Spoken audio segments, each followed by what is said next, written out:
Pimpinan kelompok kriminal bersenjata KKB Yahukimo Ananias Yalak alias Senatsol yang merupakan mantan anggota TNI Angkatan Darat pada Minggu malam 26 September 2021 dinyatakan meninggal dunia setelah menjalani perawatan di ruang ICU Rumah Sakit Bayangkara Polda Papua. Kabid Dokes Polda Papua Kombes Pol Nariyana ditemui 27 September 2021 di Jayapura, Papua, membenarkan pasien atas nama Senatsol meninggal dunia. Sebelumnya pimpinan KKB ini mengalami luka tembak pada bagian paha kanan dan lutut kanan. Luka tersebut berada di bagian pembuluh darah yang mengalami luka cukup besar sehingga dilakukan perawatan oleh tim medis. Kondisi Senatsol sempat mengalami penurunan dan kondisinya tidak menunjukkan peningkatan.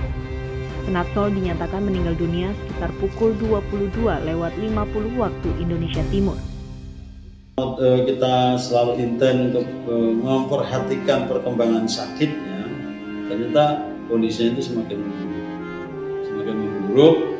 Dokter kami dan semua staf rumah sakit sudah berusaha tahapan itu, masuk penanganan luka, kemudian dibersihkan karena ada luka tembak yang terbuka pada pembuluh darah itu yang cukup besar di belakang lutut.